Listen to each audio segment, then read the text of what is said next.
અબજોપતિ ઉદ્યોગપતિ ઇલોન મસ્કે શનિવારે અમેરિકામાં એક નવા રાજકીય પક્ષની રચનાની જાહેરાત કરી. તેણે તેનું નામ અમેરિકા પાર્ટી રાખ્યું છે. તેણે એક નવી રાજકીય પાર્ટી બનાવી છે. હિમાચલમાં ચંબા મંડીમાં આગ ફાટ્યું, 5 પુલ ધરાશાયી. રાજ્યમાં અત્યાર સુધી 75ના મોત. ઝારખંડમાં કોલસાની ખાણ ધસી પડતા 4ના મોત થયા. ટીમ ઇન્ડિયાએ એજબેસ્ટન ટેસ્ટ પર પોતાની પકડ મજબૂત કરી લીધી છે. ઇંગ્લેન્ડ સામેની બીજી ટેસ્ટમાં સિરાજ છવાયો, 6 વિકેટ ઝડપી. 32 વર્ષ બાદ મેળવી મોટી સિદ્ધિ. રામ તેરી ગંગા મૈલી ફેમ અંદાકિનીના પિતા જોસેફનું નિધન. અભિનેત્રીએ સોશિયલ મીડિયા પર ભાવનાત્મક નોંધ લખી. અમદાવાદ શહેરમાં 4 કલાકમાં 1 ઇંચ વરસાદ. પૂર્વ વિસ્તારમાં 2 ઇંચ વરસતા પાણી ભરાયા છતાં તંત્ર ફિલ્ડમાંથી ગાયબ. કોર્પોરેશન તંત્રના કોઈપણ કર્મચારી કે અધિકારી વરસાદ પડ્યો અને પાણી ભરાયા હોવા છતાં પણ ફિલ્ડમાં જોવા મળ્યા નથી.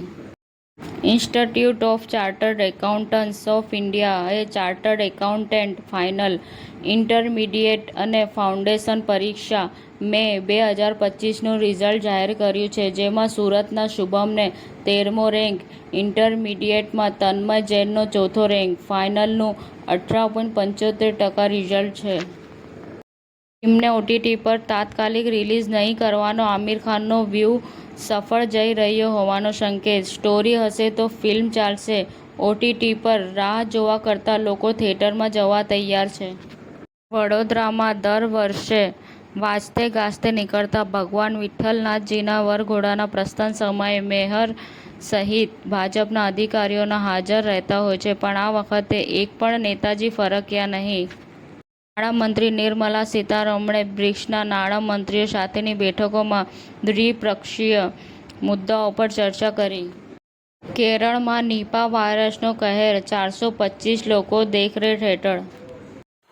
સમાચાર ટુડે ન્યૂઝ ચેનલની ટીમ અને જે સત્ય છે તે જ બતાવશે. આપ જોતા રહો સમાચાર ટુડે ન્યૂઝ ચેનલ. ગુજરાતની ધરતીનું ગુજરાતીઓ માટે જ, એટલે કે સમાચાર ટુડે ન્યૂઝ. અમારી સમાચાર ટુડે ન્યૂઝ ચેનલને લાઇક કરો, શેર કરો અને સબસ્ક્રાઇબ કરો અને જોડાયા રહો સમાચાર ટુડે ન્યૂઝ ચેનલ સાથે.